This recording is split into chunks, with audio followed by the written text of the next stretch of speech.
अस्सलाम वालेकुम स्टूडेंट्स, एक और लेक्चर में आपको मैं खुशामदीद कहता हूँ। आज का जो हमारा लेक्चर होगा वो बहुत इंटरेस्टिंग होने वाला है, क्योंकि उसका नाम है वाटर।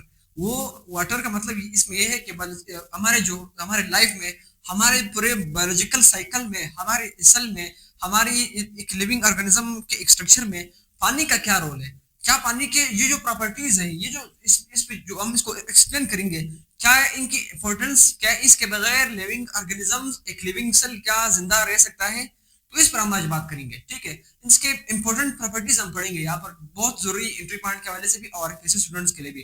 तो चलो शुरू करते हैं। देखिए, हमारा जो टॉपिक है वो है इंपॉर्टेंस ऑफ वाटर। देखिए स्टूडेंट्स, मैं आपको बता दूं कि वाटर, ये जो वाटर लफ्ज है, पानी, ये जो है, ये पूरी दुनिया इस पर खड़ी है। ठीक है, अगर अगर ये वाटर ना होता तो हम, ये दुनिया ही खत्म हो जाती। वाटर इतना इंपॉर्टेंट है। ठीक है, अगर मैं बात करूं वाटर के वाले से, तो देख लिए मुख्तलिफ ऑर्गेनिज्म में मुख्तलिफ परसेंटेज ऑफ वाटर होते हैं। तो मैं उन सब की जो है लिस्ट आपको जो है यहाँ पर लिखवा देता हूँ। ये देख ली हमारे साथ, ये यहाँ पर मैं लिखता हूँ यहाँ पर। देख ले, अगर मैं मुख्तलिफ ऑर्गेनिज्म की बात करूँ, सबसे पहले अगर मैं बात करूँ किसकी, अगर मैं बात करूँ सबसे पहले एक सेल की, यानी एक हमारे पास किसमें, एक हमारे जो हमारा सेल होता है ना, हमारे उसमें हमारे पास कितने परसेंट वाटर होता है। यहाँ पर मैं लिखता हूँ 70% हमारे पास वाटर है। ठीक है, हमारे हमारे अंदर, हमारे बॉडी में, हमारे एक ह्यूमन सेल में, किसमें, ह्यूमन सेल में, ह्यूमन सेल में हमारे पास कितना वाटर है, हमारे पास 70% है। इसी तरह अगर मैं बात करूं किसकी, अगर मैं बात करूं किसका, हमारे ब्लड में, हमारे ब्लड की अगर मैं बात करूं किस कितनी होगी, हमारे ब्लड में कितना है, 88% हमारा वाटर है। ठीक है, अगर मैं हमारे ब्रेन की बात करूं, ब्रेन में हमारे जो वाटर का परसेंटेज है कितना है, वो 85% है। मैं यहाँ पर लिखता हूँ आपके सामने, मैं यहाँ पर लिखता हूँ ब्रेन। ठीक है, यहाँ पर मैं लिखता हूँ ब्रेन। अब हमारे दिमाग में कितने परसेंट वाटर है, उसको कितने परसेंट वाटर की जरूरत होती है हमेशा, वो मैं लिखता हूँ यहाँ पर 85%। कितना है, 85% हमारे पास वाटर की जरूरत है। इसी तरह अगर मैं बात करूँ किसकी बात करूँ, मैं अगर सीड की बात करूँ, एक बीज की मैं बात करूँ, एक सीड के अंदर हमारे पास कितने परसेंट वाटर होता है, 20% वाटर हमारे पास होता है। ठीक है, कितना परसेंट होता है, 20%। इसी तरह अगर मैं बात करूँ किसकी, जेलीफिश की मैं बात करूँ, जेलीफिश ये एक मछली है जो पानी से बना है। ठीक है, इसमें पानी का परसेंटेज बहुत ज्यादा है। अगर मैं जेलीफिश की बात करूँ तो इसमें जो परसेंटेज है वाटर का, वो है 99% वाटर है।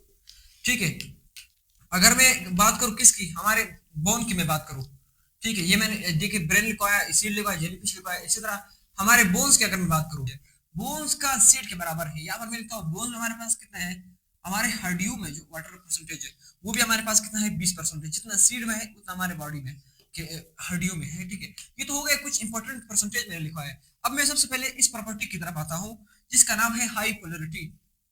देख लीजिए स्टूडेंट्स, हमारे पास जो एक वाटर मॉलिक्यूल होता है, ठीक है, उसके ऊपर जो एक दो हाइड्रोजन होते हैं, एक ऑक्सीजन होता है। ठीक है, अब देख ले, हाइड्रोजन की अगर मैं बात करूं तो उसकी जो हमारे पास इलेक्ट्रॉनिक वो कम है।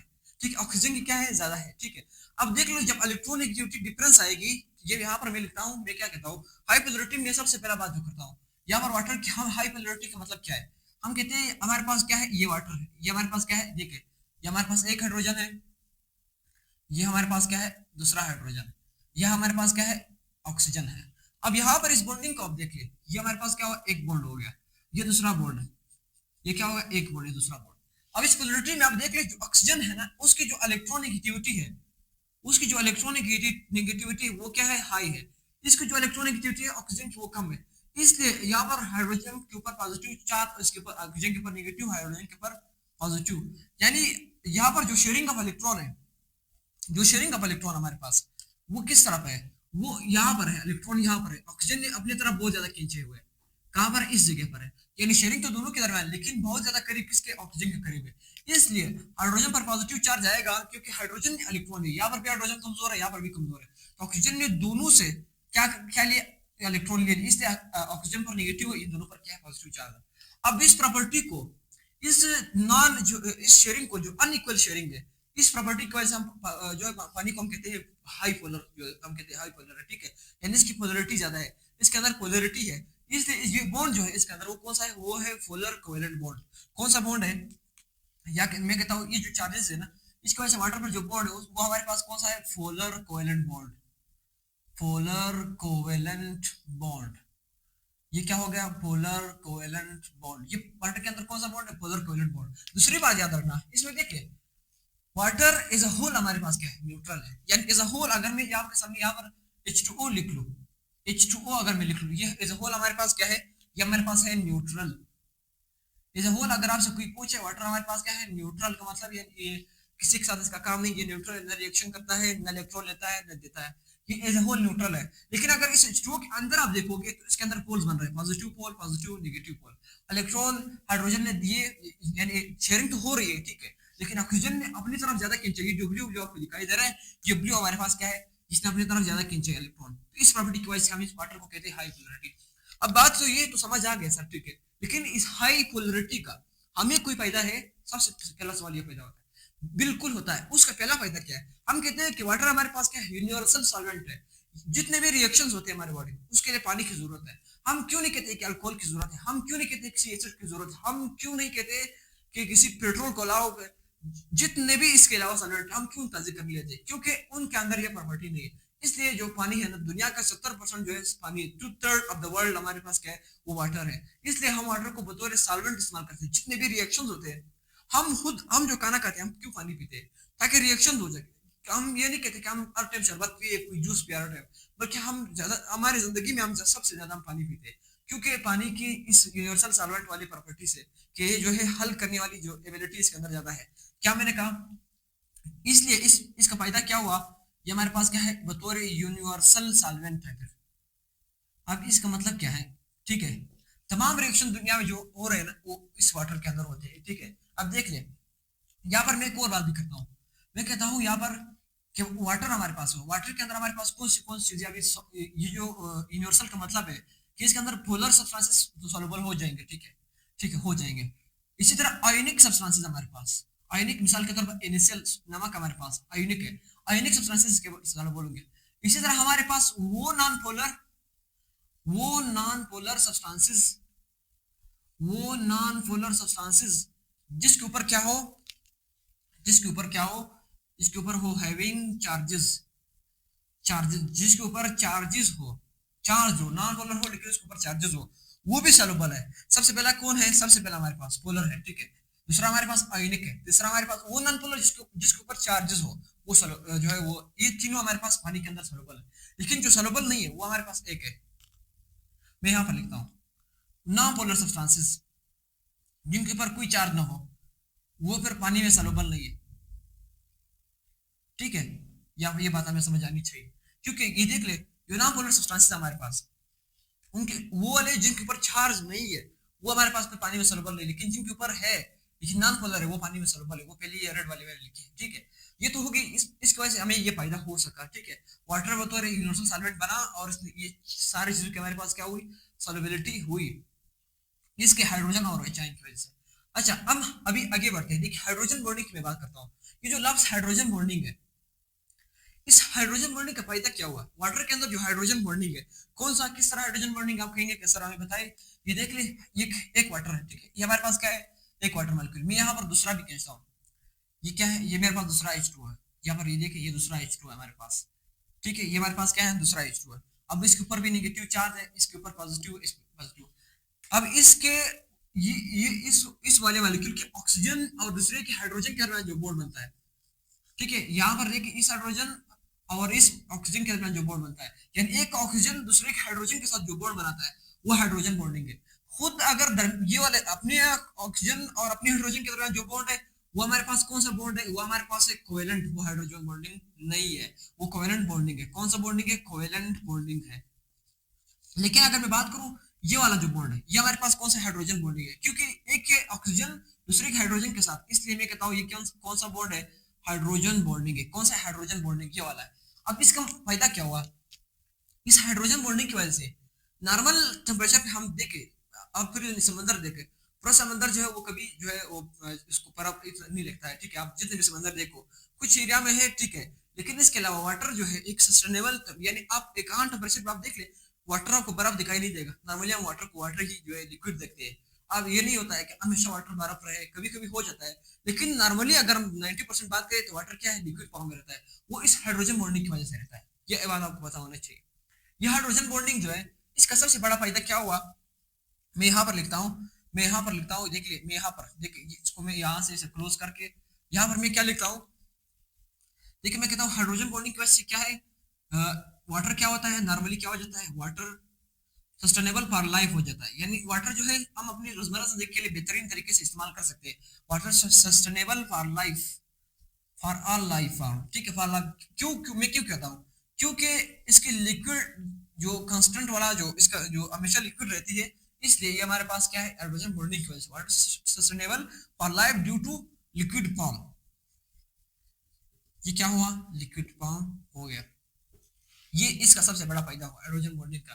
ठीक है, ये हाइड्रोजन बॉन्डिंग बना मैंने समझा दिया। आगे हम बात करते हैं कोहेजन और एडिशन। सबसे इंपॉर्टेंट हमारा पूरा प्लांट्स इस कोहेजन और इस एडिशन के ऊपर बड़ा, ये वाला जो पॉइंट है ये बहुत इंपॉर्टेंट हमारे पास। ये देखिए कोहेजन और एडिशन में मैं क्या कहता हूँ, यहाँ पर दो H2 मॉलिक्यूल्स है, ठीक है। अब क्या है, दो, ये मेरे पास क्या है, मैं एक प्लांट की उसकी बात करता हूँ, ठीक है। ये प्लांट का करना है, प्लांट में जो वाटर की ट्रांसपोर्ट होती है ना, तो वाटर जो है यहाँ से जाइलम के जरिए जा रही होती है। यहाँ पर आप देख ले दो H2 है, देखिए दो H2 है, ठीक है। ये देखिए ये एक ये H2 है, एक ये H2 है। अब इन दोनों H2 के दरमियान जो खुद वाला बॉन्ड है, ये इनके दरमियान जो अट्रैक्शन है, ठीक है, ये अट्रैक्शन तो ये एक दरख्त की सेलुलोज के साथ वाटर का जो अट्रैक्शन है, दो किस्म का अट्रैक्शन हुआ है। पहला कौन सा अट्रैक्शन है, पहला हमारे पास कौन सा है, पहला हमारे पास ये वाला है, मैं आपको बता दूं, पहला ये वाला ये है, दूसरा हमारे पास ये, या फिर हमारे पास दो किस्म के अट्रैक्शन हुए हैं, ठीक है। मैं यहाँ पर आपको दिखाता हूँ। ये देखिए पहला अट्रैक्शन हमारे पास कौन सा है, पहला हमारे पास जो है ये वाला, खुद पानी और पानी के दरमियान जो है। एक दूसरा हमारे पास जो ग्रीन वाला है वो पानी और ये जो ये क्या हमारे पास, ये हमारे पास स्टेम है, यानी जाइलम का जो वाल है, जाइलम जिससे बना है, जाइलम प्लांट का ये स्टेम है, तना है, यहाँ से पानी जा रहा है, ठीक है, ये रूट्स है। यहाँ से देखिए दो H2O के दरमियान जो अट्रैक्शन होगा उसको हम कहेंगे कोहेजन। यहाँ पर मैं लिखता हूँ, क्या लिखूंगा मैं, यहाँ पर मैं कहता हूँ ये क्या है, हमारे पास कोहेजन है। लेकिन जो पानी और इस प्लांट के स्टेम के सेलुलोज के साथ है उसको हम एडिशन कहेंगे। इस इक्वेशन की वजह से दो पानी के मॉलिक्यूल, देखिए ये दो पानी के मॉलिक्यूल, ठीक है। अब देखिए ये दो एक दूसरे के साथ क्या अटैच, ये पानी इस तरह ऊपर जा रहा है, ठीक है, ये दो पानी मॉलिक्यूल्स, ये क्या स्टेम है, ठीक है, जाइलम के वाल है। अब ये जाइलम के वाल के साथ भी अटैच होकर ऐसे ऐसे जा रहे हैं, जाइलम के वाल तो रह रहे हैं, आगे इस तरह जा रहा है। तो पानी का ट्रांसपोर्ट जो है वो कोहेजन और इस एडिशन की वजह से हो रहा है। और ये जो कोहेजन और एडिशन हमारे पास, ये किस वजह से आ रही है, ये हमारे पास आ रही है हाइड्रोजन बॉन्डिंग की वजह से। किस कोई वजह से आ रहा है, कोहेजन और एडिशन, मैं कहता हूँ हाइड्रोजन बॉन्डिंग की वजह से आ रहा है। मैं यहाँ पर लिखता हूँ कि ड्यू to hydrogen bonding, due to hydrogen bonding, hydrogen bonding की वजह से, ठीक है, ड्यू टू हाइड्रोजन बॉन्डिंग, ठीक है। ये किसकी वजह से, हाइड्रोजन बॉन्डिंग की वजह से ये सारा काम जो है हमारे पास क्या हो रहा है। याद रखो बात बड़ी इजी है, ठीक है। ये प्लांट्स इसका सबसे बड़ा फायदा हुआ, किस लिए हुआ, मैं यहाँ पर आपके सामने लिखता हूँ क्या हुआ, transport in plant, transport in plants, ठीक है। ये इसका सबसे बड़ा फायदा इस इक्वेशन और एडिशन का हो गया। और भी फायदे हैं, मैं आपको पहले इससे पहले इसके बाद क्या बताता हूँ, हीट कैपेसिटी। हीट कैपेसिटी ये है, मैं कहता हूँ मेरे पास एक गिलास पानी है, मैं कहता हूँ इसके लिए कितना हीट जरूरत है स्पेसिफिक लिक्विड के लिए कि इसका टेम्परेचर में 1 डिग्री सेंटीग्रेड बढ़ा लूं। तो इस टर्म को मैं कहूंगा हीट कैपेसिटी। मैं क्या कहता हूँ, यहाँ पर आप देख ले, अगर मैं वाटर की बात करूँ, वाटर की मैं क्या बात करूँ, मैं कहता हूँ कि the amount of heat, heat capacity इस टर्म की, ये फोर्थ टर्म की मैं बात करूँ कि the heat required to increase, मैं कहता हूँ the heat required, the heat required, the heat required to increase,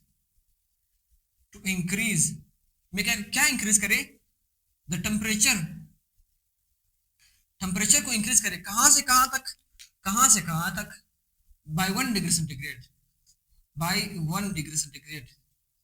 आप हम यहाँ पर वाटर की बात करें, वाटर के लिए ये 1 डिग्री सेंटीग्रेड के लिए बढ़ाने के लिए हमारे पास वाटर की हीट कैपेसिटी वो फिर कितनी होगी, वो 4.818 या 4.2 जूल एनर्जी की जरूरत है। 4.2 जूल एनर्जी आपने देना है कि अगर आपने 1 ग्राम पानी का टेम्परेचर बढ़ाना है, कितना एनर्जी देना है, बाय गिविंग कितना एनर्जी, 4.8 जूल, इतना एनर्जी आपने देना है, फिर पानी का जो टेम्परेचर है वो 1 डिग्री सेंटीग्रेड बढ़ेगा। ये होगी पानी की हीट कैपेसिटी। अब इसका फायदा क्या होगा, देख ले, आपको पता है ना, देखिए पानी जो है, समुद्रों का जो पानी है वो ना आसानी से गर्म होते हैं गर्मी में, ना सर्दियों में आसानी से सर्द होते हैं। यानी ये नहीं कि सर्दी आ गई, हमें सर्दी लग रही तो समुद्र भी सारा बर्फ बन गया, नहीं, समुद्र जो है अंदर कभी भी बर्फ नहीं बनता है, कभी भी समंदर बर्फ नहीं बनता। किस वजह से नहीं बनता? इस हीट कैपेसिटी की वजह से। क्योंकि वो इतना हाई टेम्परेचर, अगर इतना ठंडा टेम्परेचर चाहिए कि वो हो नहीं सकता है। इसलिए हम कहते हैं कि अगर अभी सर्दी है ना, सर्दी की वजह से समंदर में कोई असर नहीं पड़ता है। क्योंकि इसके लिए जो हीट चाहिए, वो उस कोल्ड वाला जो टेम्परेचर चाहिए, वो इतना नहीं है कि वाटर को पूरा कर ले, वाटर बर्फ बन जाए। या गर्मियों में इतना हाई टेम्परेचर जितना भी हो जाए, चाहे 60-70 भी हो जाए, समंदर का पानी आप देख लीजिए कि ठंडा होता है। फिर भी आपको बाहर बहुत आपके ऊपर पसीने भी आ रहे होंगे, लेकिन समुद्र को हाथ लगा ले ठंडा होगा। क्योंकि बात ये कि वाटर की ये वाला जो काम है, क्योंकि समुद्र में जो पानी है वो टनों के टन है, ठीक है। उसको ये टेम्परेचर पूरा करने के लिए कोई काफी चीज नहीं है। सूरज उसको पूरा नहीं कर सकता है। इसलिए जो है, जो ठंडा पानी समुद्र का होता है वो ठंडा रहता है, जो गर्म होता है गर्म समुद्र वो गर्म रहता है। ये एबिलिटी हमारे सबसे बड़े हमारे फायदे के लिए आ गई। मैं यहाँ पर क्या लिखता हूँ?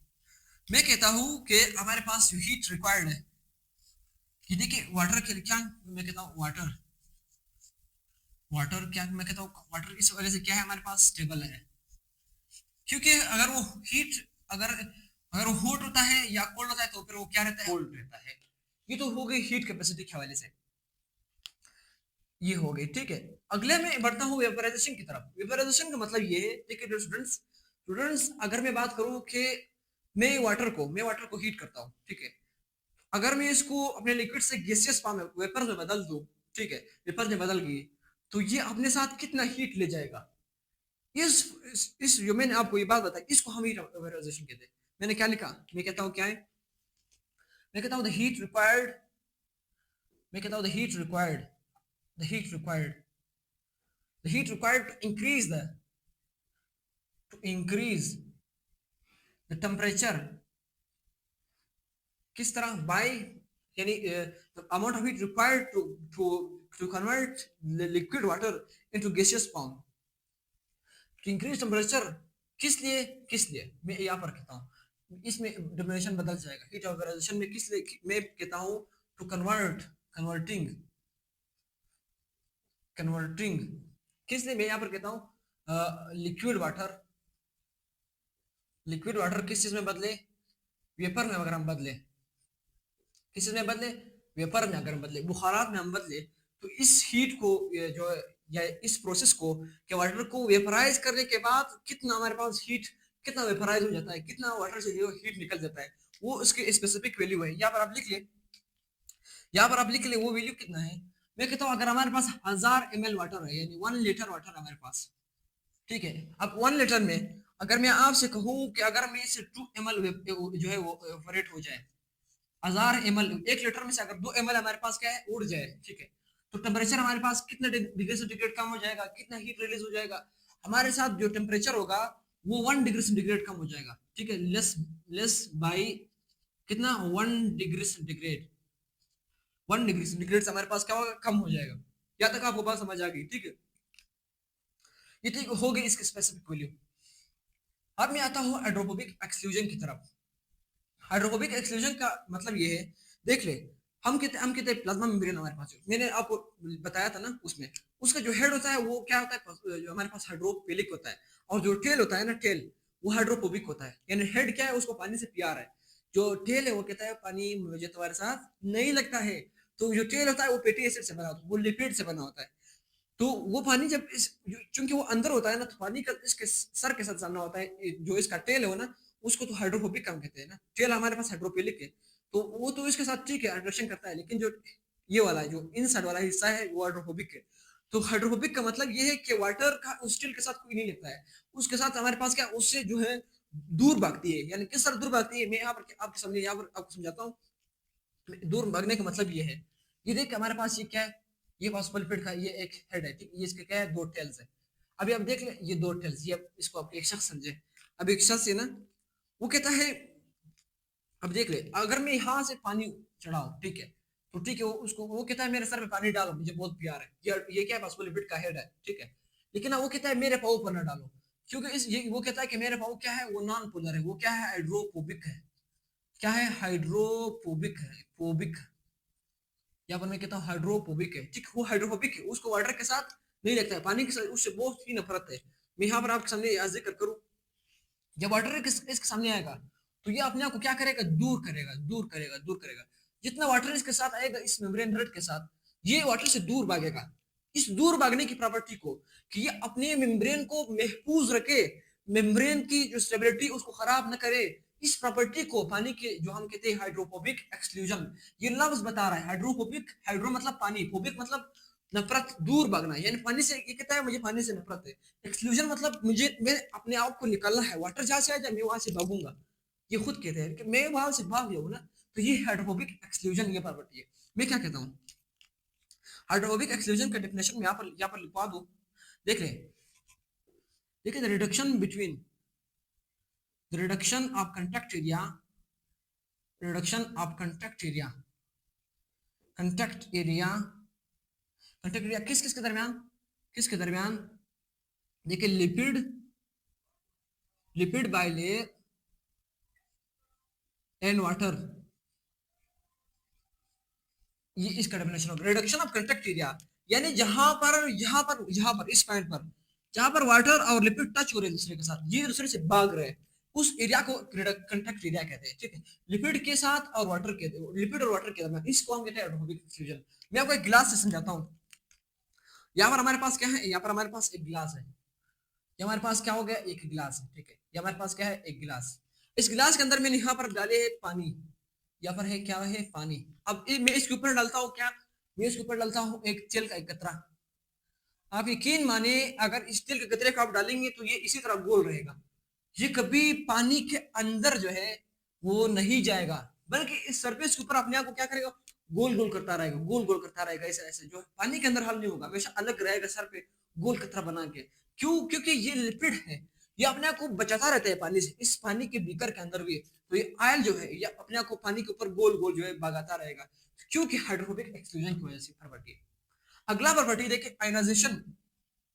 वाटर की जो आयोनाइजेशन, याद रखना स्टूडेंट्स, मेरा आपसे सबसे पहले ये सवाल भी है, आपने मुझे कमेंट बॉक्स में बताना भी है। ठीक है, आयोनाइजेशन हमारे पास, अगर पानी आयोनाइजेशन न करे तो फिर क्या हो सकता है, आपने मुझे जरूर बताना है। ठीक है, देख यहाँ पर मैं आयोनाइजेशन की अगर मैं बात करूं, देख ले यहाँ पर मैं आयोनाइजेशन की बात करूं, देखिए आयोनाइजेशन, आयोनाइजेशन, ठीक, आयोनाइजेशन का मतलब ये है कि मेरे पास क्या है, ये हमारे पास है वाटर, ये क्या है हमारे पास H2O। अब इस H2O को जब आप हीट देंगे, H2O को जब आप हीट देंगे, H2O किस में बदल जाएगी, H और OH आयंस पर। ठीक है, H प्लस OH माइनस। अगर हम 25 डिग्री सेंटीग्रेड पे बात करें, 25 डिग्री सेंटीग्रेड पर, 25 डिग्री सेंटीग्रेड पर हमारे पास जो H आयंस है वो बराबर है OH आयंस के बराबर। ठीक है, 25 डिग्री सेंटीग्रेड पर H और OH आयंस बराबर है। अब इसका मतलब ये आयोनाइजेशन का मतलब ये है the process of heating water to give hydrogen and hydroxyl ions. ठीक है, एट स्पेसिफिक टेम्परेचर, इसको हम आयोनाइजेशन कहते हैं। यहाँ पर देखो, आप इसका मतलब ये है ना, आपने अगर वाटर को हीट दिया तो इसे दो किस्म के आयंस बने, H और OH बना। ठीक है, ये तो आपको बात समझ आ गई। 25 डिग्री सेंटीग्रेड पर दोनों के का नंबर है वो क्या है, बराबर है। ठीक है, हाइड्रोजन और OH का।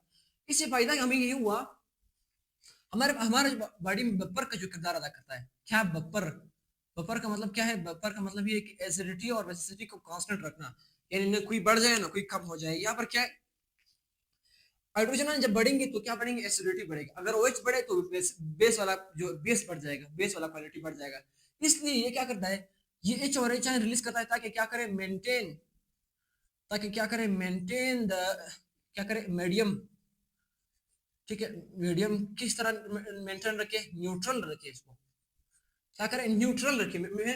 हमारे मीडियम का यानी ब्लड में जो पानी है, जितना भी पानी है, वो क्या करती है, आयन बनाती है, ताकि पानी न एसिड बने न बेस बने, बल्कि न्यूट्रल रहे। किसको, ये किस वजह से, हाइड्रोजन और H आयंस की वजह से, जिसको हीट मिला था और वो H और H आयंस दोनों पानी में ऐसे सब घूम रहे, ताकि वो क्या करें, न कोई ज्यादा हो जाए न कोई कम हो जाए। अगले की तरफ बढ़ते हैं, डेंसिटी ऑफ आइस।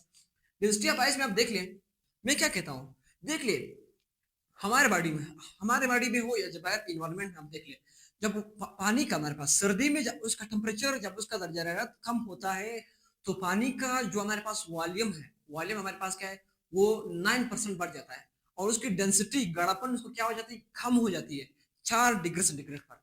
इसकी वजह से हमारे पास जो आइस है ना, जो पानी है ना, वो टेट्राहेड्रल स्ट्रक्चर से जो है वो हेक्सागोनल स्ट्रक्चर में बदल जाता है, वो फिर से कोने वाला स्ट्रक्चर बना देता है। पानी वैसे कितने क्या होता है, टेट्राहेड्रल होता है। लेकिन सर्दियों में जब टेम्परेचर बढ़ेगी, ठीक है, टेम्परेचर जब यानी किस तरफ बढ़ेगी, जो सर्दी की तरफ बढ़ेगी, यानी माइनस में जाएगी, ठीक है, 4 डिग्री सेंटीग्रेड से खासकर, तो उस वक्त क्या होगी, डेंसिटी क्या हो जाएगी, कम हो जाएगी, वॉल्यूम क्या हो जाएगा, 9% बढ़ जाएगा। और क्या होगी इसके अंदर, हमारे पास हाइड्रोजन बॉन्डिंग क्या हो जाएंगे, बढ़ जाएंगे। तो यार ये सारी चीजें हमारे पास किस चीज में हो रहा है, ये हमारे पास पानी में हो रहा है। मैं क्या कहता हूँ, यहाँ पर आप देख ले, सर्दियों में हमारे पास ये होता है, ये हमारे पास क्या है, आइस है। अब आइस का आप देख ले, ये हमारे पास हेक्सागोनल स्ट्रक्चर बन जाता है। ये देखिए अंदर इसका जो आइस है ना, अब आइस का ये जो अंदर जगह है ये सारा खाली हो जाता है, क्योंकि इसके हेक्सागोनल स्ट्रक्चर की वजह से जो ये सर्दियों में बना लेता है। अब ये इसकी वजह से ये कब बनता है, ये चीज होता कब है, जब हमारे पास टेम्परेचर क्या हो जाए, जब हमारे पास टेम्परेचर हमारे पास जो है, टेम्परेचर हमारे पास क्या हो जाए, जब 4 डिग्री सेंटीग्रेड होने लग जाए, जब 4 डिग्री सेंटीग्रेड होने लग जाए, तो हमारे पास ये है कि जो वाटर की डेंसिटी है, वाटर डेंसिटी, वाटर डेंसिटी में यहाँ पर लिख रहा हूँ, वाटर की जो डेंसिटी है वो क्या होने लगती है, कम होने लगती है।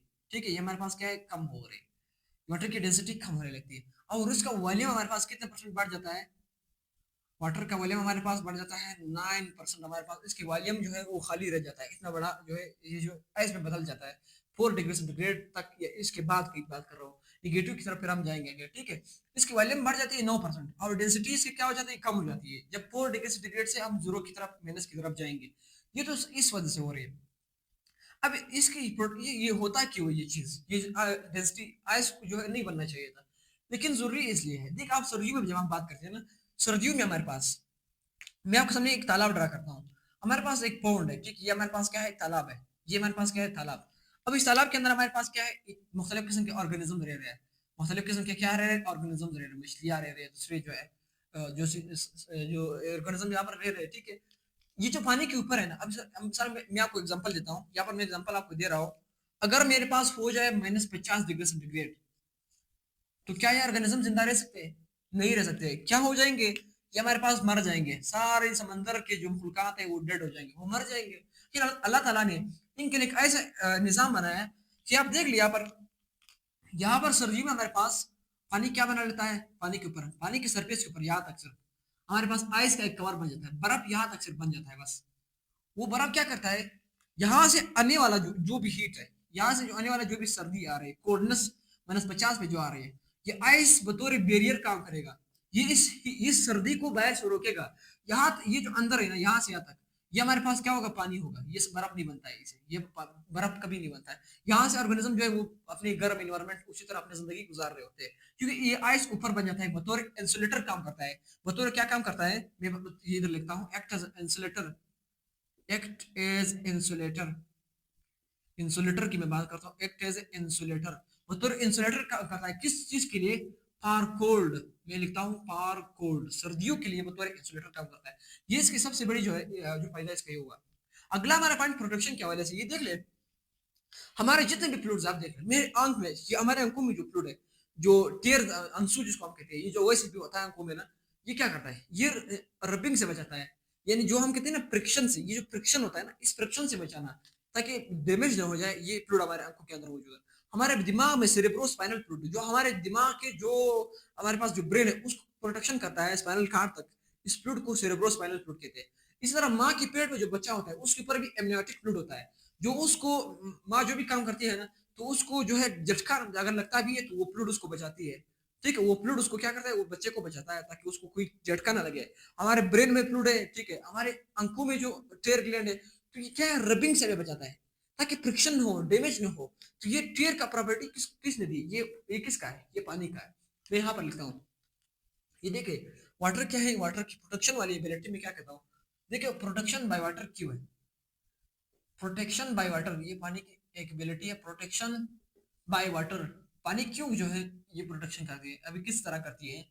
देखिए सबसे पहला हमारे पास क्या था इसमें, हमारे जो टेयर्स है, ठीक, अंशु है हमारे पास, हमारे अंशु हमारे पास, हमारे जो है टेयर्स है, हमारे सीएसएफ है, cerebro spinal fluid, cerebro spinal fluid, spinal fluid. ठीक, हमारे पास तीसरा हमारे पास क्या है, हमारे पास एमनियोटिक फ्लूइड है। ठीक है, हमारे पास एमनियोटिक फ्लूइड है। ये हमारे पास 3 किस्म के फ्लूइड हो गए। अब इन तीनों का काम ये है क्या, प्रोटेक्शन करे यार, ये कहां पर करे, ये कहां पर करे, मैं यहां पर इसको लिखता हूं, ये अपनी आईज की तरफ करे, ये कहां पर करे, ये हमारे पास ब्रेन में करे, ये कहाँ पर करें? ये हमारे पास फीटस में करें, जो माँ के पेट में है। फीटस, FEOTUS, ठीक है, फीटस या ब्रेन में करें, ये हमारे अंकों में करें। ये इसका बेहतरीन काम है प्रोडक्शन का। तो डियर स्टूडेंट्स, जो है अगर आपका जो है, उम्मीद है आपको जो है आपको लेक्चर समझ आ गया होगा। अगर आपको लेक्चर के हवाले से कोई भी प्रॉब्लम है तो आप मुझे कमेंट बॉक्स में जरूर बताएगा, कमेंट बॉक्स में मैं आपको रिप्लाई करूंगा। और आपने जो है लाइक लाइक और कमेंट आपने जरूर करना है, ठीक है। लाइक कमेंट और इसके बाद आपने सब्सक्राइब करना है हमारे चैनल को, ताकि आपको और वीडियो हमारी तरफ से मिले और इल्म फैलाने के इस अमल में हमारा साथ दे। थैंक्स।